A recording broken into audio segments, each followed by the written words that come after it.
वर्तमान समय में पूज्य श्री प्रेमानंद जी का जो विषय है वो बड़ा चर्चा में चल रहा है। 100 में कोई 2-4 कन्याएं ऐसी होंगी जो अपना पवित्र जीवन रखकर किसी पुरुष को समर्पित होती होंगी। महाराज श्री के एक बयान को लेकर के लोग बड़ी बड़ी अभद्र भाषा का प्रयोग कर रहे हैं, अभद्र टिप्पणी कर रहे हैं, बड़ा अपशब्द बोल रहे हैं। सामाजिक उठाव के लिए वो कुछ भी टिप्पणी कर देते, परंतु उन पे ये टिप्पणियां शोभा नहीं देती क्योंकि वो कुछ उच्च पदों पे बैठे हुए हैं और सोशल मीडिया को अपने सोशल फॉलोअर्स और ये सब बढ़ाने के लिए, लाइक्स बढ़ाने के लिए कुछ भी करें। हमारे संतों को तो पहली बात ये शोभा देता ही नहीं है कि महिलाओं के बारे में ऐसा कुछ बोले। I would have made him understand clear, and these are bloody anti-nationalist lot. हमसे लोगों ने कहा महाराज जी ऐसे लोगों के प्रति आप कुछ नहीं कहेंगे। हमने कहा हम क्यों कहेंगे, उनकी गलती नहीं है, हम तो नाराज भी नहीं है उनसे। अरे क्यों आप नाराज नहीं है महाराज जी के प्रति ऐसा ऐसा बोले? मैंने कहा नहीं, क्यों विद्वानेव विजानाति विद्वज्जन परिश्रमम नहीं वंध्या विजानाति गुरवीम प्रसव वेदना।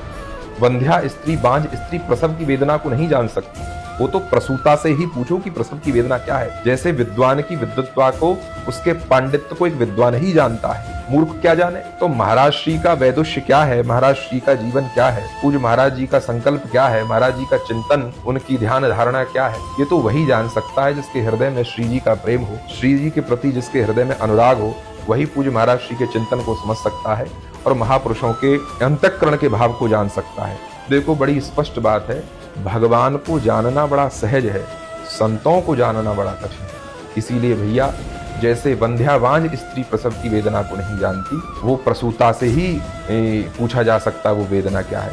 तो ये मूर्ख लोग, नास्तिक लोग, जिनके हृदय में भगवान के प्रति कोई भावना नहीं, वो महाराज जी के प्रति अच्छा बोलें तो कोई अच्छा नहीं, बुरा बोलें तो कोई बुरा नहीं।